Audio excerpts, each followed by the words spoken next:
Believe the people in the United States involved enough in political processes in the United States, or maybe they just don't care. I think it's hard to judge whether they're involved enough. Unfortunately,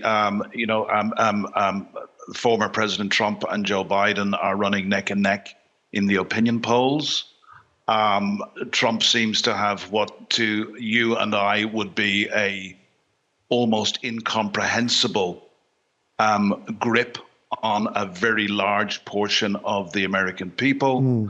And, you know, I think, well, we see for a start, we see Trump's stooges in Congress currently holding up further aid to Ukraine. And I think we can be pretty fearful that if Trump does get back in next year, and that cannot be discounted as a great possibility at the moment, it is likely that he will certainly not continue any great support of Ukraine, but also I think there's a likelihood that he would pull America out of NATO, leaving Europe unprepared as we are at the moment on our own. It's very concerning. Well, pulling America out of NATO. Trump offers very simple and easy answers to a very complicated questions, and some like it. A lot of people actually like it, which is why he's so popular. I believe so. But mainly, the main challenges the modern democracies are facing when attempting to ensure the rights and freedoms of citizens, what are they? What is the problem of the modern democracy? That is my question. Let's put it that way. You know, democracy is very, very difficult. Is it? But it's probably the best. It's probably the best system of running human affairs that we have come across on the earth so far. And unfortunately, what we see at the moment in the United States and across Europe is a considerable rise in populism. I even see it in my own country, exactly. Ireland, where there was never a far right, and it's starting to emerge very strongly. And we see some of the ridiculous characters on the far right in Ireland, like this clown Conor McGregor, the mixed martial arts fighter, who is being openly, is openly in conversation with other elements of the far right in both America, Britain, and Europe. And recently we had, Elon Musk tweeting that he would support Conor McGregor's bid to be president of Ireland. So when you have something like this happening, even in Ireland, it's very, very concerning. And, the far right, or indeed the far left, because there's a threat from the far left in Ireland also, in my view, with the rise of Sinn Féin, no friends of Ukraine, and with very questionable links to the Kremlin. But, populism, whether it's of the far right or the far left, always seeks to give people easy answers. Yes, exactly. And the truth is, in democracy, there are no easy answers. And why we have this rise at the moment, I don't know. Maybe it's in the West we have become decadent and soft. I believe very funny much enough, it that could is be. what Russia. Yes. Well, I was recently, thinking. That is what Russia would say. Yeah, right, absolutely. But I've been recently thinking that that saying that the best argument against democracy is a 5-minute conversation with the average voter by Winston Churchill. So is democracy really a good choice, or just is that inevitable choice?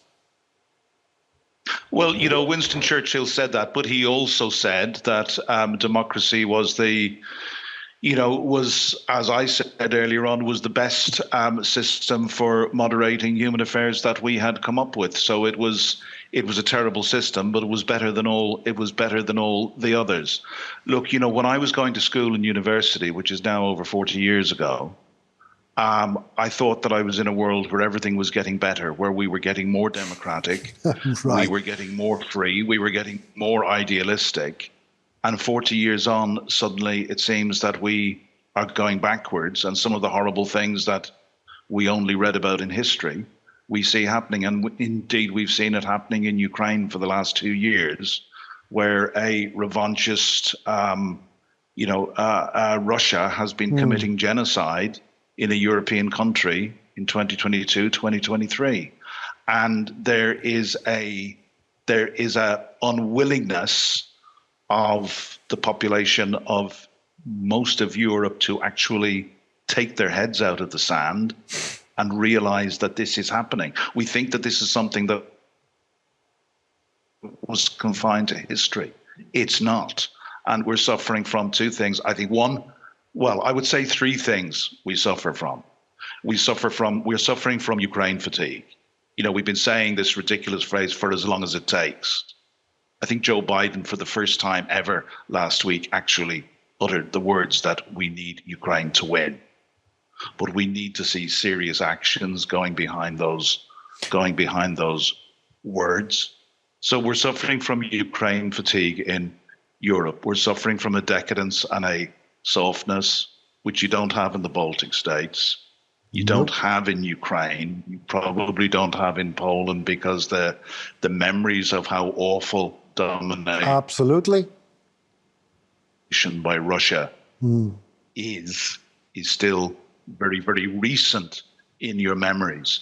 But this is something, certainly in 1991, when the Soviet Union fell apart, we probably got very lazy and we thought, this is great. The Cold War is over. We can get on now with having fun and making money.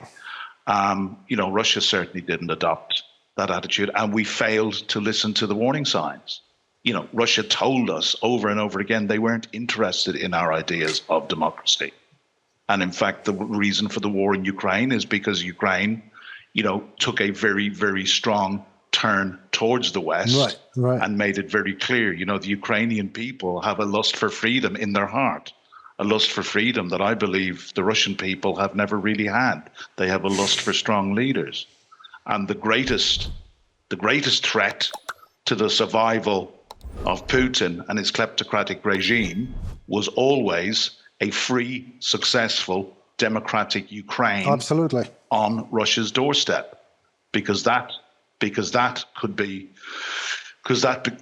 encouragement to any nascent freedom movement in Russia, not because of NATO expansion, or not because Ukraine was full of Nazis, or not because of the persecution of the Russian-speaking minority. You and I know all these lies, but how many people have believed these lies, Henry?